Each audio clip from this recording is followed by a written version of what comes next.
In today's video, we are going to be talking about a situation whereby you have an eating pond. This video has a lot to do with people with eating pond only. So in a situation whereby you have a fish inside your eating pond, and as you can see the back of this place, there is a stream there, a little river there that is flowing, and it rains like in rainy season, so there is flood. So and you have fish inside the pond, and the flood in one way or the other enter into your pond. Let me not talk too much on that. In a situation whereby the flood tear your dike, I mean the sand of your pond, the one that is guiding your pond, if it tears it, you know, in a video I talked about the reason, the benefit of leaving the sand of your pond when you dig your pond, that you should not use truck to pack all the sand, especially if you have eating pond in a place that has river. You can check the video, or rather I'll try to attach it to the end of this video so you can watch it. So if the flood should tear the dike from outside into your pond, you should know it's going to find a way out of the pond as well, because the water that is coming into your pond, if it doesn't stop on time, there is no way either it overflow or it tears one of the dike out. That is why I always advise, if you don't want to face a situation like that, always leave your dike and do a normal sandbag. If you notice the dike is not strong enough, so you can do a sandbag to defend the dike from breaking. And also it is important to have outlet pipe. Outlet pipe is a pipe that discharges water from the pond to the stream. It discharges from the pond to outside. Either you are running it into the gutter or into a little stream or into the river. So it is very, very crucial, after constructing your eating pond, you do the outlet pipe. And don't forget, there are ways you can construct both the inlet and outlet pipe that it will not affect you. If you have a stream at the back of the pond, you should know that your outlet pipe will slope from your pond. For instance, you have your pond like this, and you have a river at the back of it like this. So from your pond now, your pipe will slope like this. So all the water that is coming from, if the water is increasing in the pond, it will be going down, passing through the outlets into the river. But in a situation whereby you do it and it's not slope but a bit straight, if the water that is coming from the river, if the river increases or the stream or the gutter increases, instead of the water to be going out of your pond, it will be coming into your pond rather than going out. So there are ways you can do it. And if it is inlet, you should know it is from the river, it will slope into your pond. If it is outlet, it is from your pond, it will slope back into the river. So that is how it works. So before I go into the main content, let's kindly subscribe so that you can have more from this video. And also don't forget to turn on the notification bell. That helps a lot. My name is Simeon O. James. This is the number to call on if you want to reach out to me. I take calls on WhatsApp and I receive messages through this number as well. So if you have anything that is bothering you in your farm, or rather if you have another question on this topic I'm discussing on, you can actually text me on WhatsApp or you call me so that we can discuss it out. I've heard a lot of people said when erosion comes into your pond, it kills your fish. I'm not disputing that fact, but I could say it is 50% lie. We all understand that when the piece of your water is being troubled by another water, I mean a diluted water, waters from the erosion from the gutter, it rather reduces the level of your water to base, or rather increases the acid that is inside the water, which will make it uncomfortable for your fish, and from there your fish are going to be dying. It is when the pH of your water increases from its normal level to the acidic level that it will become a problem to the fishes you have in the pond. And also when the pH reduces from its normal level to the base, that is when your fish are going to be lacking oxygen inside the pond and thereby leaving them to die. Why did I say it is 50% lie when people say if erosion enter into your pond, it will kill your fish? Before I explain further, let me divert into this area. The fishes that are inside the river, let's take for instance tilapia. Tilapia don't have these high surviving rates. You can't compare tilapia to catfish, even the one we are breeding from the hatchery. For instance, if you deal with eating pond very well, At times you will find tilapia inside your eating pond. So when you are draining the water, if the water gets to some level that is mixing up with the mud, you will see that within 10, 15, 20 minutes, your tilapia would have been gone. All of them would have died. But within 30 going to 1 hour, you will still be picking your catfish alive from the mud. So now, if erosion happens, there are fishes inside the river. Why are they not dead?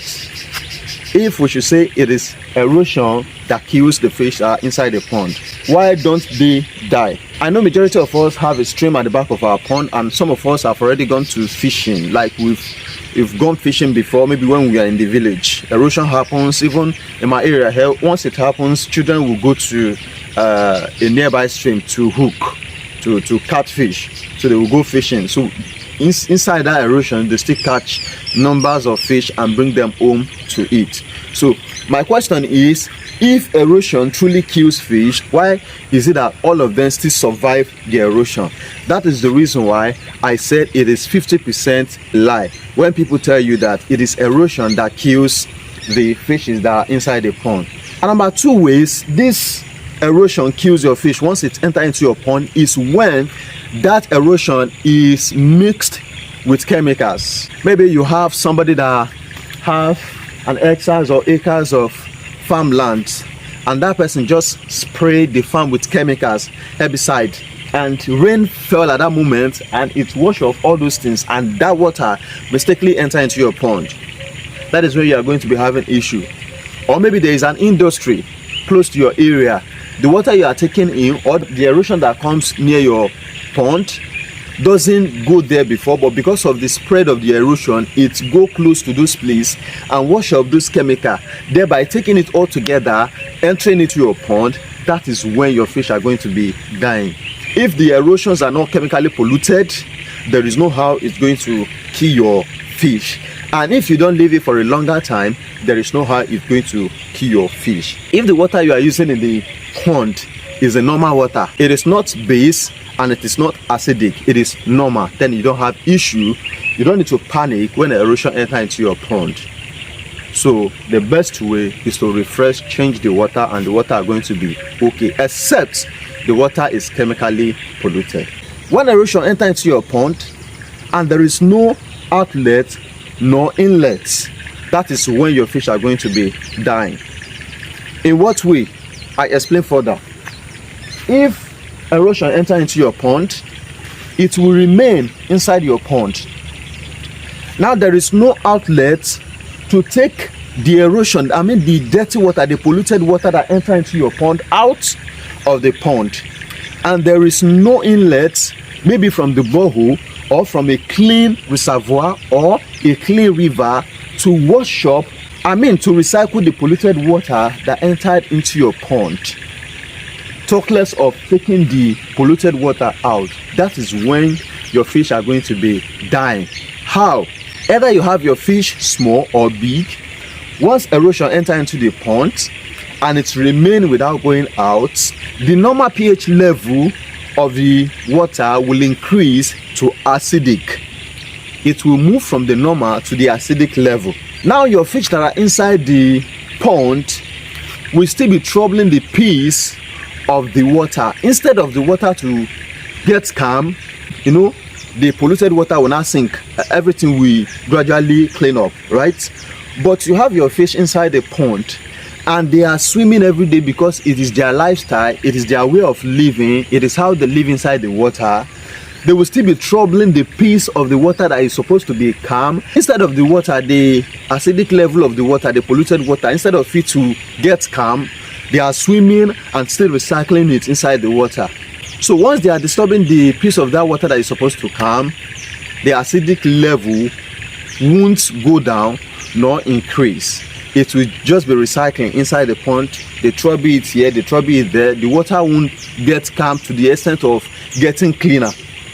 And you are not recycling the water, like you are not bringing in fresh water nor taking out the old water. That is when oxygen reduces inside your polluted water and thereby leaving your fish to die. But in a situation whereby erosion enters into your pond, within 1 or 2 hours the water is calm and you are able to take in fresh water, and the old one, the polluted ones, are going out. To do it like that for complete 1 or 2 days, your fish are going to be healthy.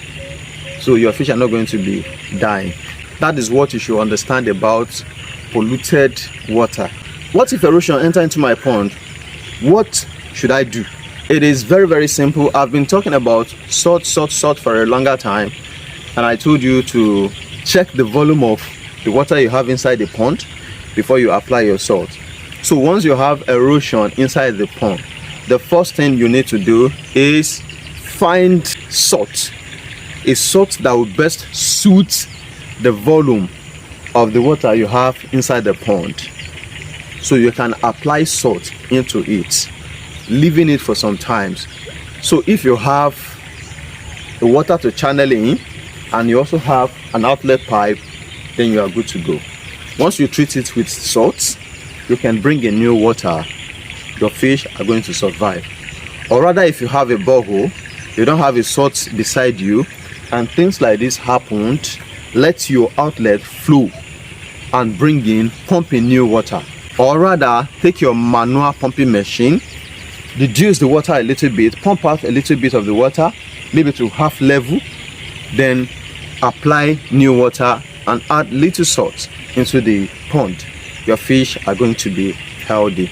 So with this video, I believe once erosion enter into your pond, you don't need to panic, except it break into the pond and thereby taking some fish out of your pond. That is when you can panic, because erosion cannot enter into your pond and break one place out without taking 50, 30, 60% of your fish. Fish you keep in the pond are like they are in prison. So once they find a pathway, they will escape.